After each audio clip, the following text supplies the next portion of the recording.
Honorable members, let's pray. Almighty God, who in your wisdom and goodness have appointed the offices of leaders and county assemblies for the welfare of society and the just government of the people, we beseech you to behold with your abundant favor us your servants whom you've been pleased to call to the performance of important trusts in this republic. Let your blessings descend upon us here assembled, and grant that we treat and consider all matters that shall come under our deliberation in so just and faithful a manner as to promote your honor and glory, and to advance the peace, prosperity, and welfare of our country and of those whose interests you have committed to our charge. Amen.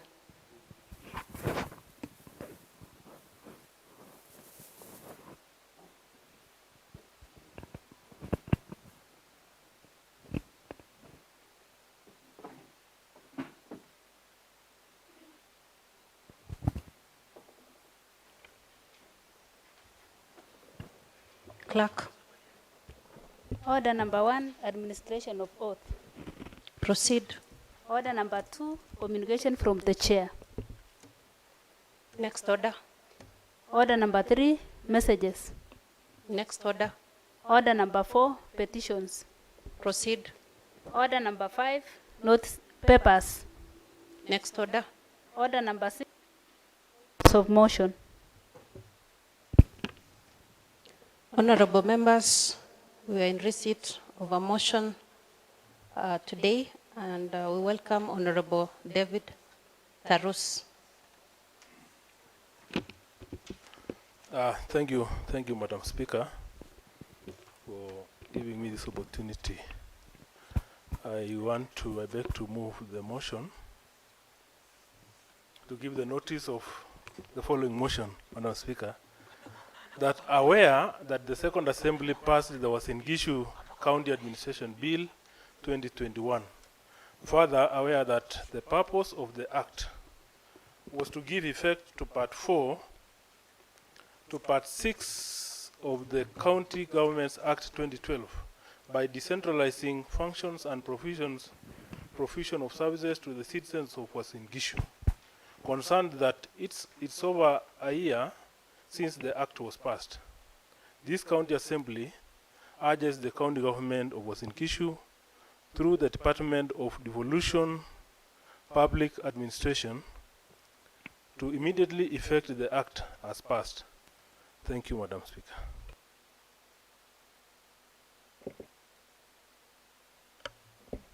Order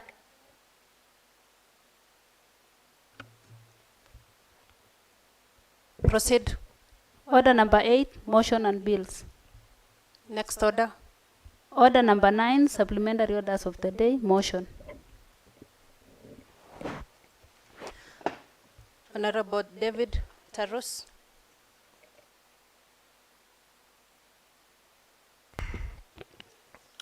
Thank you, Madam Speaker. Madam Speaker, I want to move the motion that aware that the Second Assembly passed the Uasin Gishu County Administration Bill 2021. Further, aware that the purpose of the Act was to give effect to Part 6 of the County Governments Act 2012 by decentralizing functions and provision of services to the citizens of Uasin Gishu.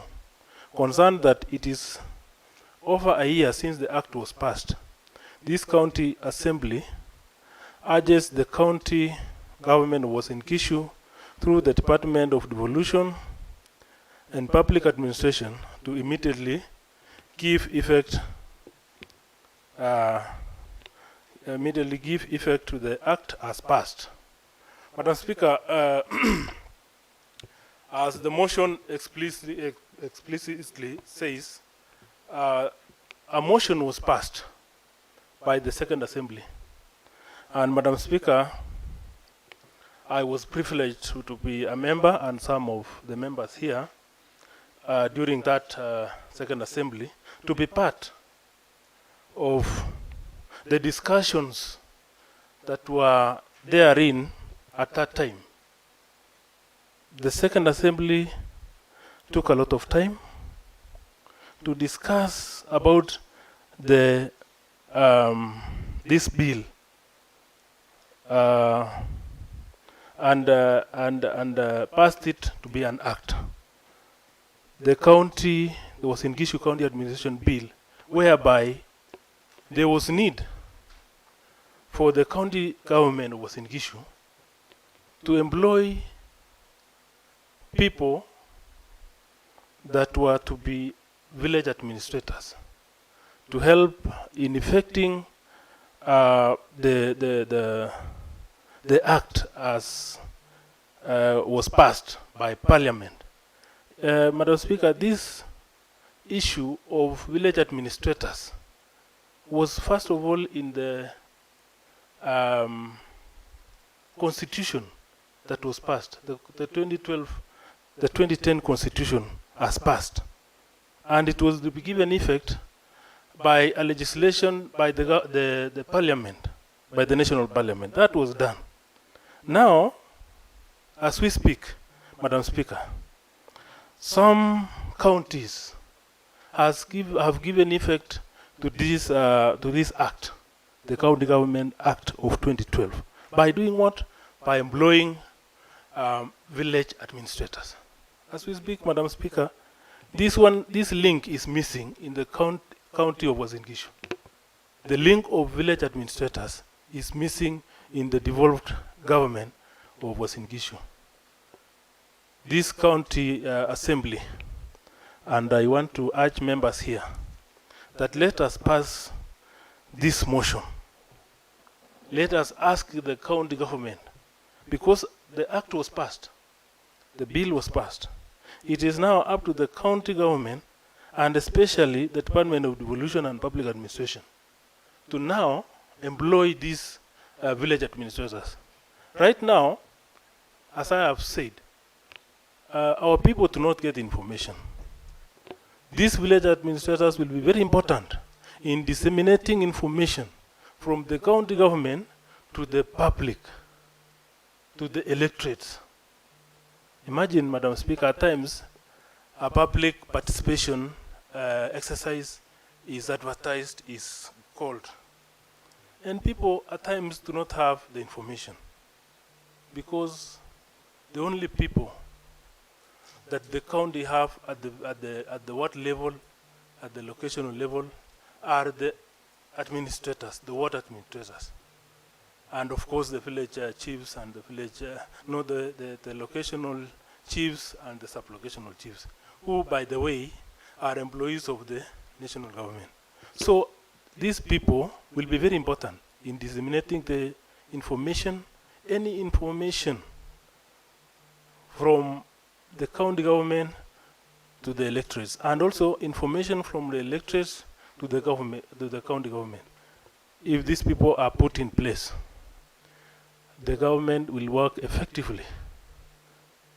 And so I urge members to pass this motion, and let us ask the other side of the other arm of the government to do justice to this motion by employing the village administrators, the village administrators. And we discussed at length. There were proposals that some wards, because of the size, that the first size of some wards, their number of village administrators was to be increased. Some wards that were small would get a number, and I am privy to that information that the motion said that the first wards would not get more than 10. The small wards would not get less than 4. So it was justice. We looked at it, the assembly looked at it, and we felt that that would be justifiable. So with those many remarks, Madam Speaker, I want to urge members that we pass this. In fact, the county will deliver.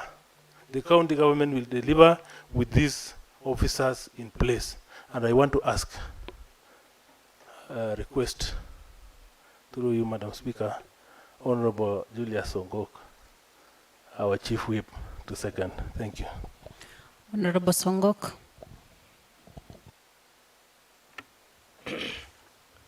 Thank you, Madam Speaker, for allowing me also to second the motion being moved by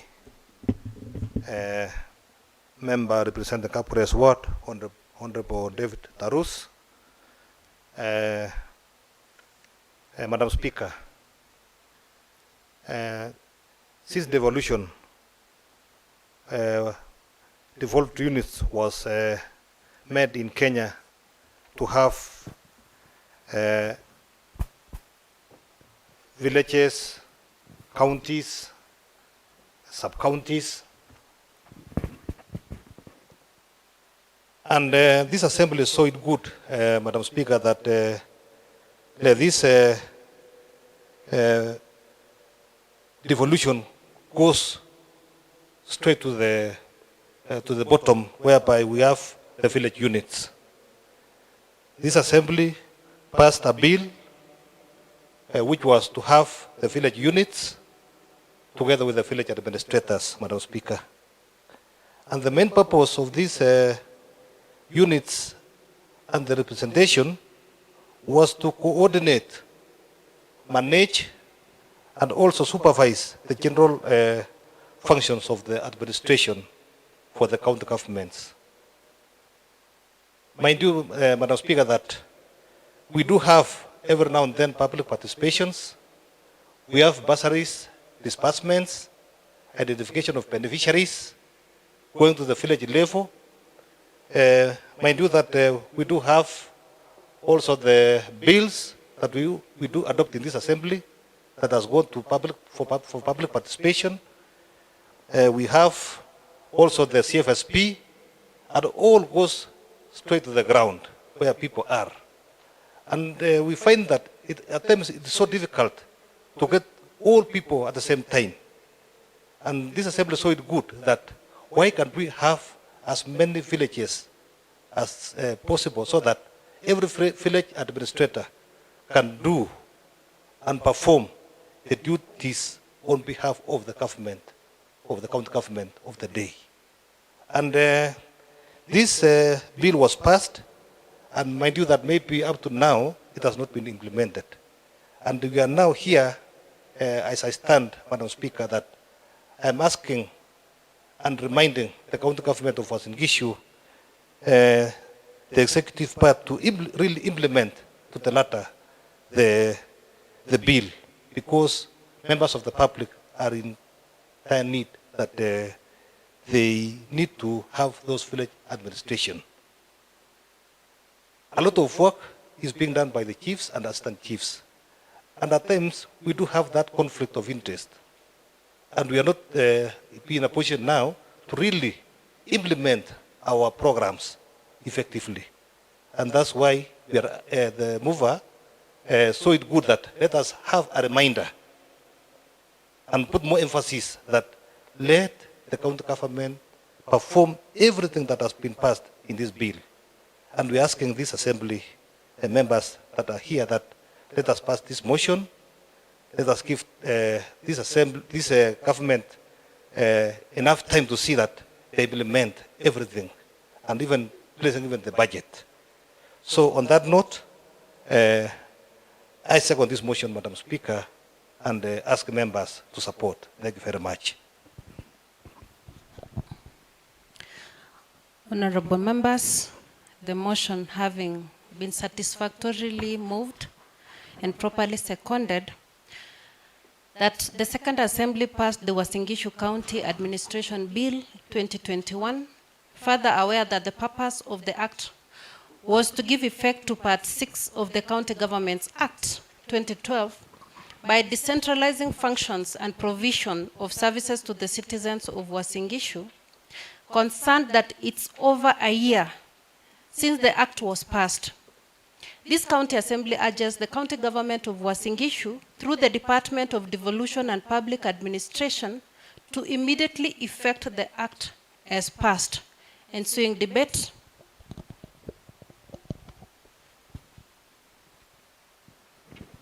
Honorable Rhoda.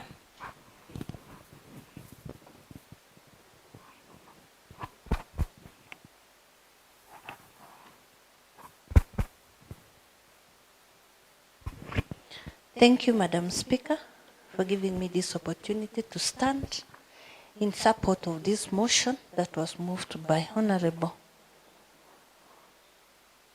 David Tarus, MCA Kakure's ward. Actually, it's a good reminder to the county government of Uasin Gishu County to at least implement, because since inception of devolution, each and every arm of government has its hierarchy of powers.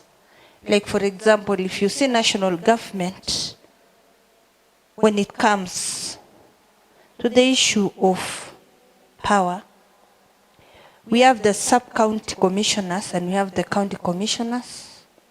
We have the CCs, whose they normally call them DOs those days. They used to have DO, DO1, DO2. They have the chief, sub-chiefs, assistant chiefs, and even village elders. And in hierarchy of powers of county governments, we have sub-county administrators, we have ward administrators, and as per the Act of 2012, the same hierarchy of powers, there is formation of village administrators, even with the village council. I'm also humbly requesting if the same can be implemented so that the services to the people can be easy. As you see, we are moving our status from being a county government and we are moving to have a city status, meaning there's a lot of urbanization. A lot of people are moving from rural areas to urban centers, and there is need of having that village administrators for easy identification of so many things. When we have village administrators, there will be easy of mobilization of even citizens to attend public participation on issues that are pressing them at their villages in particular wards.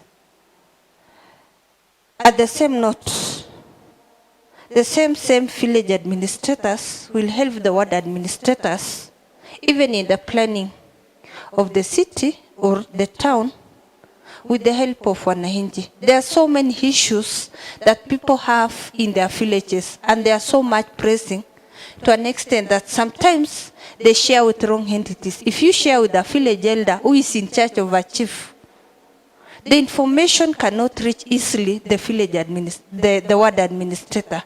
But if the same message is relayed by the village administrator to the ward administrator, then the communication will go up easily to the other to the other departments, and the information will be easily relayed.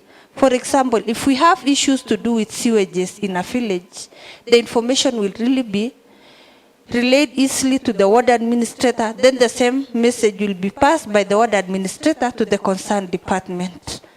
So I support the motion as a reminder to the same county government that we kindly request that the same be implemented. Thank you, Madam Speaker. Honorable Juliet Chelimo.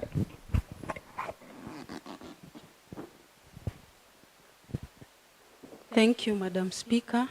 Let me first of all begin by thanking our second assembly for passing such a good motion. I'm in support of this motion, which has been tabled by Honorable David Tarus, by maybe citing the importance of this. First of all, Madam Speaker, information is power.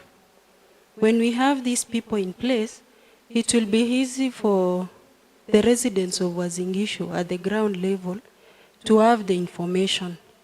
These people will help in disseminating and also implementing the information. We will also have these people mobilizing the public participation. Of late, we've been having public participation, but the residents are not as much as expected, maybe because of lack of information. So having these people in place will actually help in mobilizing the public participation, which at the end of the day contribute to betterment and performance of Uasin Gishu. These people also will help in monitoring public resources and infrastructure. They will be the owners, they will be the leaders down there. So it will be even of helpful to honorable members instead of them creating time to move up to the ground level in supervising the infrastructure. These people will be responsible to them. And apart from all these, Honorable Speaker, it will create or solve the problem of unemployment, which is a major lion in Uasin Gishu.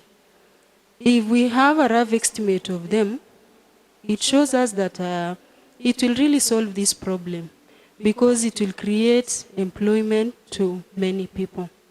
So therefore, I urge this Honorable House, we kindly support this motion to be implemented as soon as possible to solve this problem and help people who are outside there who are eagerly waiting for employment, not knowing where to get them. Thank you, Honorable Speaker. Honorable Aidid Zara.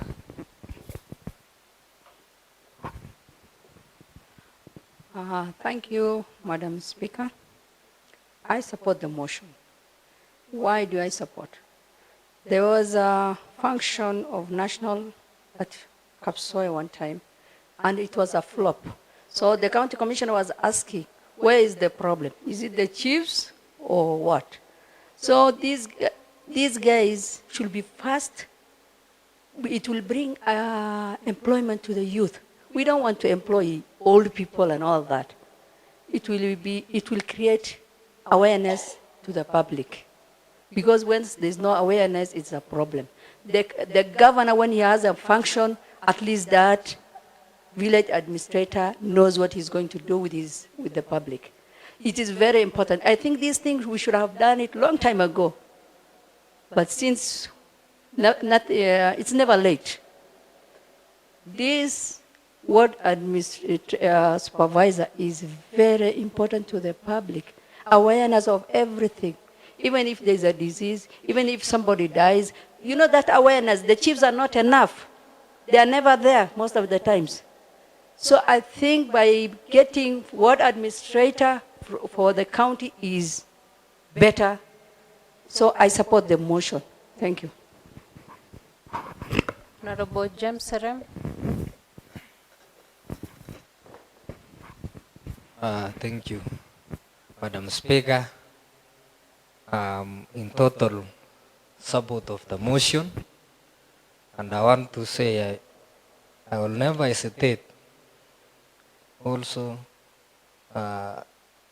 in also proposing this motion, and I'm in total support of it because these village administrators, I believe they play an important role, and therefore in our Kenya Kwanza government, we believe in bottom-up economical model. And therefore, it is high time for us also, because if we don't have these village administrators, it is more or less the same as wanting to have fruits without roots. And therefore, I'm in total support of the motion moved by Honorable Member from Kapkores Ward, Honorable David Torus. It is because if we don't have these village administrators, it will be hard for us to sustain the momentum. And therefore, for us to have proper coordination, proper cooperation, proper organization and planning, it is also good that we have our administration of leadership down from the ground to the county level. So therefore, Madam Speaker, I'm in total support of this motion. Thank you so much. Honorable Malamoch Nathan. Thank you, Madam Speaker. I also rise to support this motion by Honorable David Tarus that the county government should effect the bill that allows our citizens to have the village administrators. I say so because recently when we were dispersing our bursaries, I realized that some of the people that we used to use them, the village elders, were not sincere. They didn't pass the information to the villagers because of conflict of interest. Maybe they wanted so that when they are doing vetting, a few people are there so that they benefit from the exercise. So I realized that I'm in support of this motion because when we have a neutral person, that's the village administrator, we can use this post to send our information, to pass our message to all the villagers so that there will be no biasness, there will be no favorism. And I'm in support of this motion because I think this is the right way to go when we have a person who is not from the national government, or who is, we know most of the things that the village elders are doing, and the chiefs and the sub-chiefs. In some cases, there are villages that they do things that they don't go in hand with the security of the village, so they are not in good terms. So we want someone who is neutral, who can pass information so that the activities of our county shall move smoothly. I also want to say this bill is long overdue because before the elections, the members of the public were aware that there would be elections, or there will be village administrators who will stand for their villages. But this thing have never come to see the light of the day. And that's one of the things that our people have been asking us. Why are you not talking about these things that they were passed and they are not functioning now? But I'm happy today that we are talking about it in this house, and I'm in support of this motion. And I think I'm asking the members that we should support this motion to urge the government, the county government of Uasin Gishu to effect this. I support this motion. Thank you, Madam Speaker. Mheshimiwa Wachira James. Asante sana Mheshimiwa Spika kwa kunipatia fursa hii. Jambo la kwanza, nimesimama kwanza kuunga mkono hoja hii ambayo imeletwa na Mheshimiwa David Tarus kutoka kule Kapkures, kwa sababu wasimamizi wetu wote wa vijiji ambao tumewazungumzia mchana wa leo, nafasi hii ya kuwapatia kazi itatusaidia sana, kwa sababu ya kwanza tutakuwa tumehakikisha tumepeleka uongozi kule mashinani, na wao kwa sababu kila wakati wako na wananchi pale, itatusaidia kutupatia ujumbe kutoka chini tukipanda juu, na sisi kama viongozi itaturahisishia kazi. Kwa hivyo mimi nimesimama hapa kwanza kushukuru mheshimiwa ambaye ameleta hoja hii katika bunge letu, kwa sababu imechukua muda mrefu sana ingekuwa inafanya kazi, na kwa sababu sisi zote na wale wananchi wako kule mashinani wanategea kuona tutafanya nini. Na nashukuru kwa sababu waheshimiwa wenzangu ambao tuko na wao hapa tumeunga mkono, na naamini ya kwamba kutoka hapa kazi itaanza, watu watapata nafasi zao za kazi, ujumbe itatoka mashinani, mambo yetu yote ya kuhakikisha kwamba usalama iko kule vijijini itatekelezwa na itakuwa sawa. Kwa hivyo Mheshimiwa Spika, nashukuru na naunga mkono. Asante sana. Mheshimiwa Kodi Ezekiel. Basi asante sana Mheshimiwa Spika.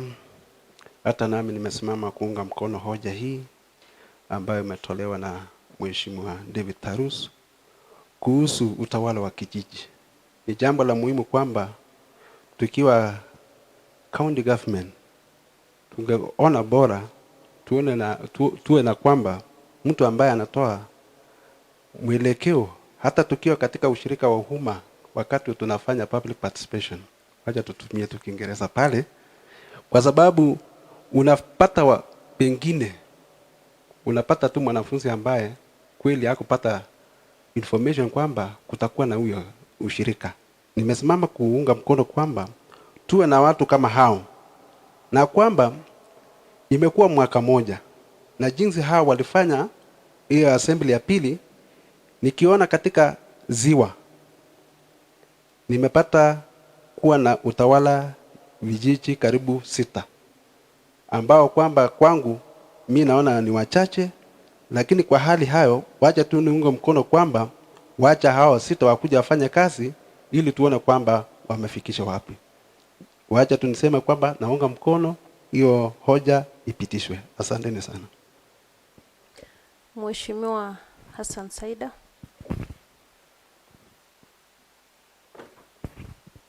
Asante sana Mheshimiwa Spika kwa kunipa nafasi ili pia niweze kuunga mkono huu mswada ambaye imeletwa na Mheshimiwa David Tarus. Mheshimiwa Spika, jambo la kwanza nataka kushukuru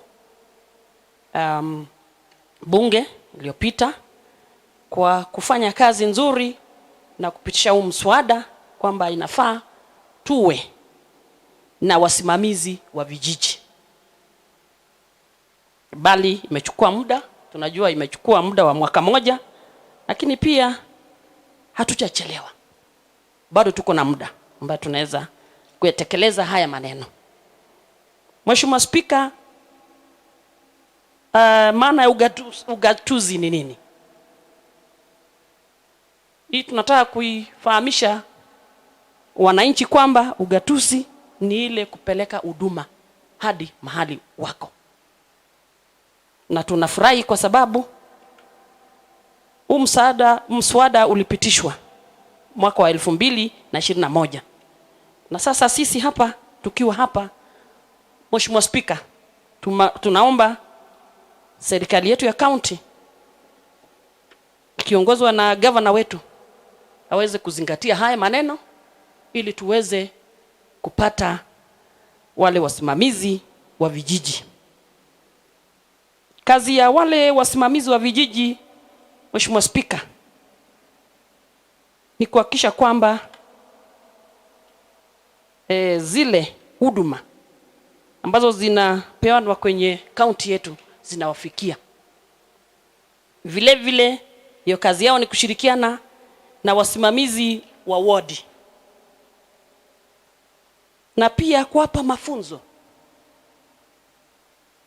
wakaaji wa area yao. Na kwa hivyo Mheshimiwa Spika, mimi naunga mkono na naomba sana kwa unyenyekevu kwamba hii mswada na itekelezwe, na bila shaka pia tutapata watoto wetu pia wameajiriwa. Asante sana Madam Speaker, na kwa hayo naunga mkono. Honorable Toroitich Kipchumba. Thank you. Thank you very much, Madam Speaker, for the opportunity you have given me.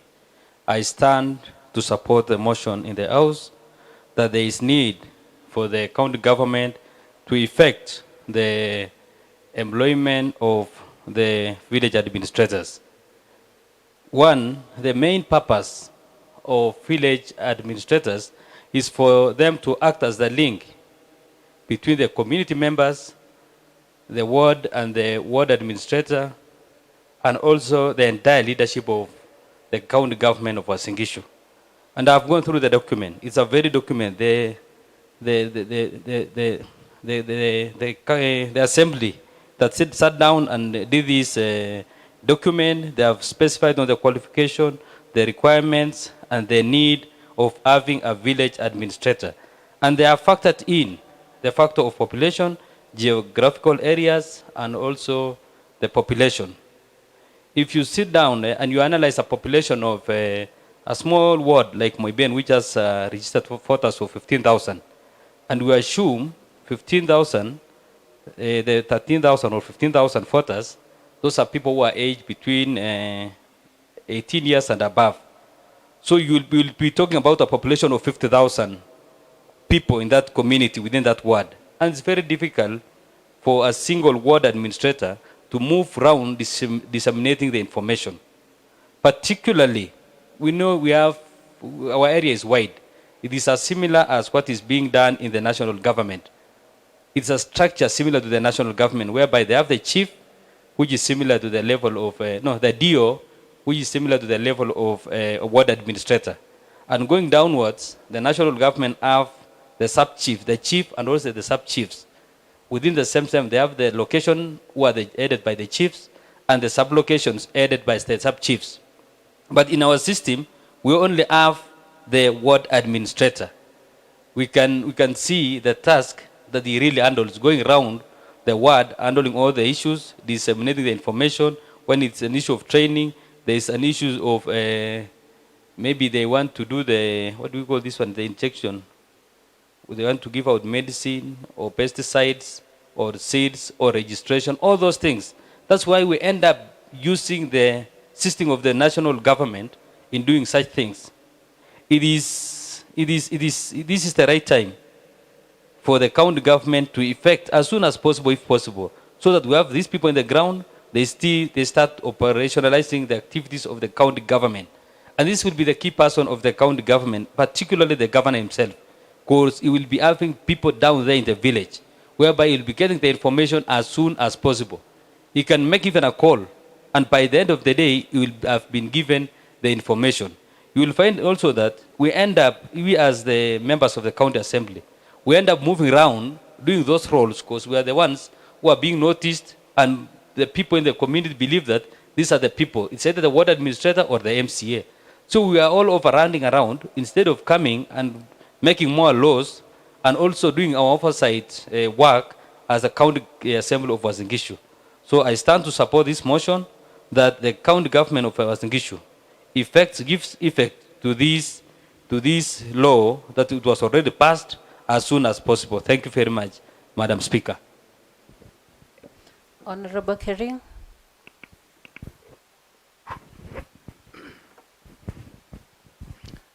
Thank you, Madam Speaker, for catching my eye. I stand to support this motion moved by the Honorable Member David Tarus. Madam Speaker, as we are all aware that in this country we have two level of government, national government and also the county government. The structures of the national government, as we know, is already structured down to the, what we call Nyumba Kumi. And also, in the county government, according to this motion, we also need this village administrator to make the services to move efficiently as the same to the national government. As we know that we have a sub-chief or a chief, as said by many of our colleagues and members, we urge the county government to, as soon as possible, make this bill be achievable, be on course, so that our services down the village level are run smoothly. If you look to the 10 pillars of our governor, we also have what we call feeding program. This feeding program, we also need people or an officer or somebody from the ground, from the ward, from the village, which can assist to coordinate about this program of feeding program, to give us the information reaching to the ward admin, up to the sub-county, also to the governor, and us as members of this house. So I support this motion. I stand to support. Thank you, Madam Speaker.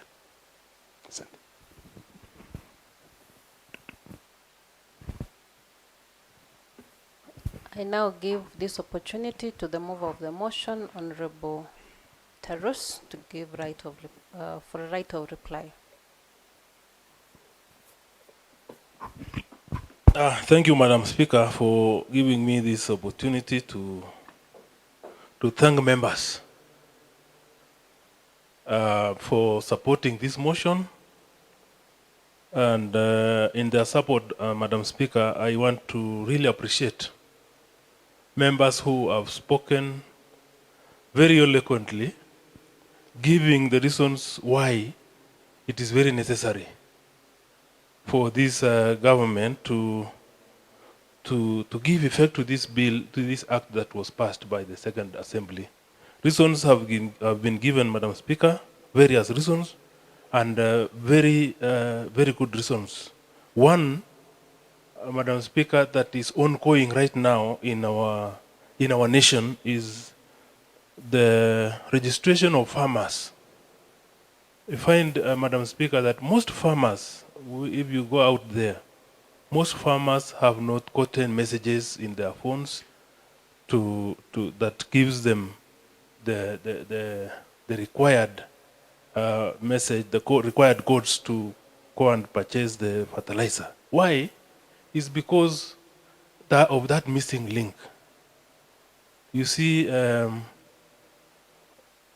currently the county government is using, as members have said, the national government officers, the sub-chief and the assistant chief, and even the village elders.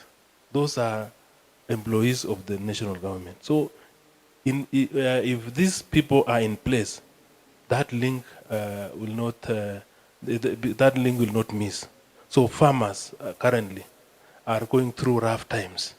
There is need, Madam Speaker, as members have said, and I want to really appreciate the members who have spoken very eloquently, as I said, in support of this motion.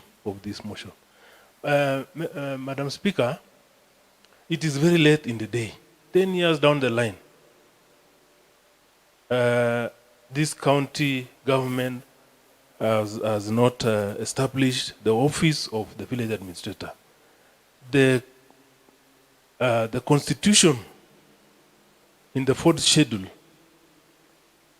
required a county government to have in place those officers. Our county government of Uasin Gishu has not done that. While other counties around us established the offices a long time ago, so there is need. And I want to really thank members, and I want to ask you, Madam Speaker, that you give orders as soon as this motion is done. Let the Sergeant at Arms in full uniform, as we have been saying, move with this motion straight to the county government, the other arm, and place it there so that this one justice is done. Thank you, Madam Speaker, and I want to thank members. Thank you.